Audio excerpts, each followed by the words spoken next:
ಮಕ್ಕಳೇ, ನೀವು ನನ್ನನ್ನು ತಪ್ಪು ತಿಳಿದಿದ್ದೀರಿ. ನನ್ನ ಮಾತುಗಳನ್ನು ಕೇಳಿ. ಪರಿಶುದ್ಧರಾಗಿ ಹರಿಯುವ ನನ್ನನ್ನು ಕಲುಷಿತಗೊಳಿಸಿದವರು ಮನುಷ್ಯರೇ. ಬಹಳ ಹಿಂದಿನಿಂದ ಇತ್ತೀಚಿನವರೆಗೂ ನನ್ನ ನೀರನ್ನು ಕುಡಿಯುತ್ತಿದ್ದರು, ಆಹಾರ ತಯಾರಿಕೆಗೆ ಬಳಸುತ್ತಿದ್ದರು, ಬೇಸಾಯಕ್ಕೆ ಉಪಯೋಗಿಸುತ್ತಿದ್ದರು.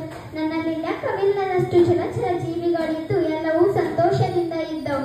ಆದರೆ ಈಗ ನಾನು ಪರಿಶುದ್ಧರಾಗಿಲ್ಲ. ಮನುಷ್ಯರು ನನ್ನನ್ನು ಮನಬಂದಂತೆ ಬಳಸುತ್ತಿದ್ದಾರೆ. ನನ್ನಲ್ಲಿ ಅನೇಕ ಕಾರ್ಖಾನೆಗಳನ್ನು ನನ್ನ ತಂದೆಯಲ್ಲಿ ಸ್ಥಾಪಿಸಿ ಅದರಿಂದ ಹೊರಬರುವ ರಾಸಾಯನಿಕ ಪದಾರ್ಥಗಳು ಮತ್ತು ಕಸದ ರಾಶಿಗಳನ್ನು ನನ್ನೊಳಗೆ ಎಸೆಯುತ್ತಿದ್ದಾರೆ. ಊರಿನ ಸಮಗ್ರ ಕೊಳಚೆಯ ನೀರನ್ನು ನನ್ನೊಳಗೆ ಹರಿಯಬಿಟ್ಟಿದ್ದಾರೆ. ಇಷ್ಟೆಲ್ಲ ಶೋಷಣೆಗೆ ಬಲಿಯಾದ ನಾನು ಹೇಗೆ ಪರಿಶುದ್ಧರಾಗಿ ಹರಿಯಲು ಸಾಧ್ಯ? ನೀವೇ ಯೋಚಿಸಿ ಮಕ್ಕಳೇ.